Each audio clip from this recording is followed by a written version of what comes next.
Hi friends, this is Devansh Lakhani from Lakhani Financial Services. What is angel investing? Angel investing in its purest form is a definition of risk versus reward. The reward is that you might be a part of the next Google or Facebook in the making, but the risk is that you might lose your capital in a particular deal. So why do it? Economic situation aside, the answer is diversification. But mind you, this is not for everyone and anyone who starts considering himself or herself to invest in startups. Because you can easily lose a lot of your money if you do not mitigate few risks and if you do not, tick off few check boxes. So today I'm going to give you 5 important checks that every angel investor must consider and must go through before actually investing in a startup so that he or she can reduce his risk-taking capacity and increase the chances of the returns. So the first important check that every angel investor must ensure is that the entrepreneur is in this for a long term and for a marathon. Why I say this? Because angel investment is not something that you can actually trade on a day-to-day basis like a public stock or a publicly traded stock listed on the stock exchange. It is something for which the angel investor has to be patient, has to be disciplined enough for his chance of liquidation to come, at least for a minimum period of 5 years, and it can definitely increase to 6 or to 7 or to 8 years also. So the angel investor needs to ensure that the entrepreneur is in this for the long term or for the marathon, that is 5, 7, 10 years, and he is motivated enough to actually keep solving the problem and of course in some cases pivot as and when the need arises that he first started the business for. Because if he cannot stay motivated, if he's not had that mission attitude to actually keep going for those long years, then it will become a problem for the angel investor and for the business of course. So one of our startups who is into the food tech business, the founder was actually based in Pune but his hometown is Bhubaneswar. And during this COVID time, in mid-March or in early March or something, he had to shut his shop in Pune and relocate again to Bhubaneswar, where is his hometown. But his house out there was on rent. So for nearly 2.5, 3 months, in fact, today also he's staying in an Airbnb house. But for 2.5, 3 months, he stayed in a Oyo hotel, and he was the only person in the hotel who was staying out there. Why I am saying this is, when he was in the hotel, we used to talk regularly because we've been in touch since the last 5-6 months, 4-5 months, 6 months something, and really connected well with him. He in the hotel room, he used to figure out his new strategy, his new business plan, and we used to have a discussion on a regular basis as to how we can take his business forward.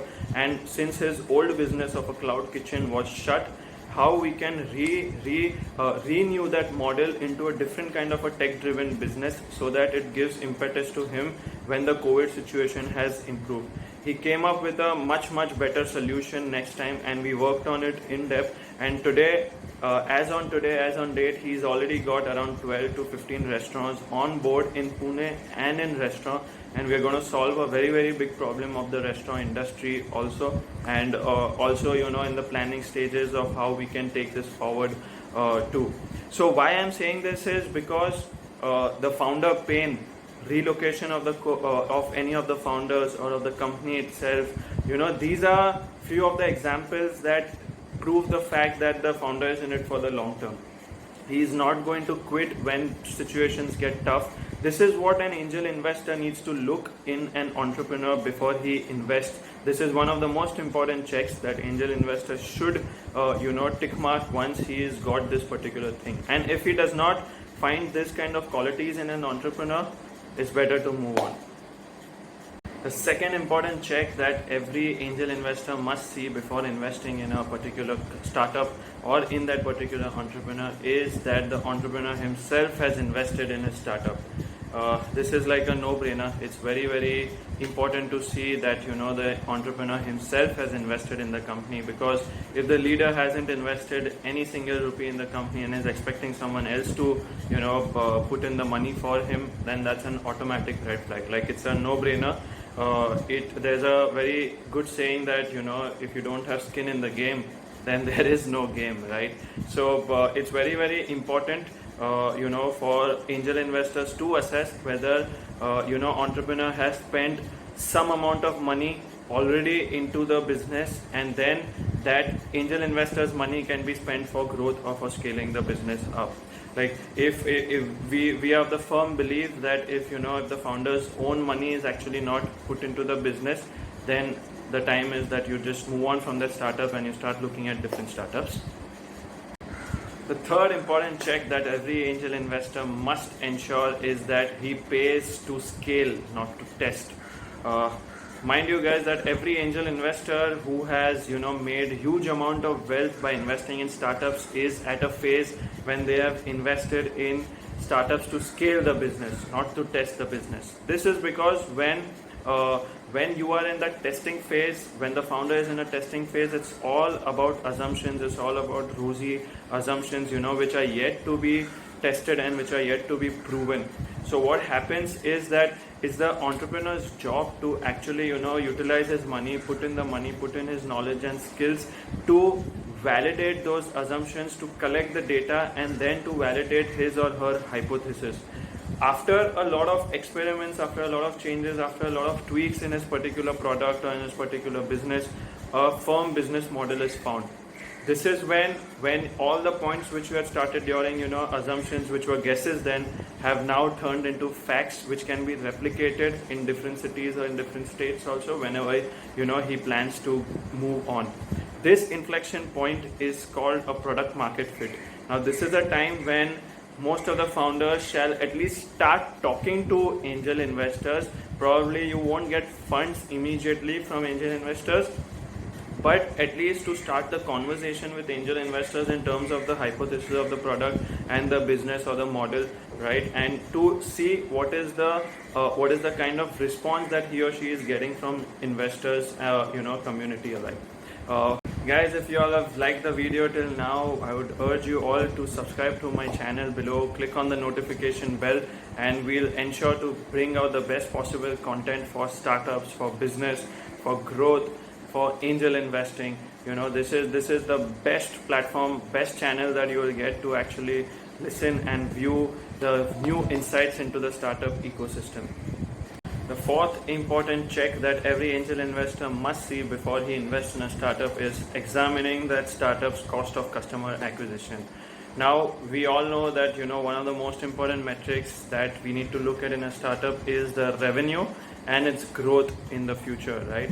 But however, without knowing the cost of customer acquisition of that particular startup, the revenue figure is just useless. This is because if the cost of customer acquisition is higher than the revenue, then there's no point in doing the business, right? You are losing you're losing your money on every customer that you're acquiring, and you're just burning your cash or the investor's cash, that is.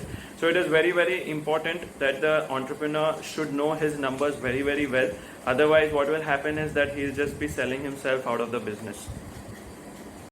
The fifth important check that every angel investor must look at, before investing in a startup is to examine the business plan, to evaluate the founder's business plan.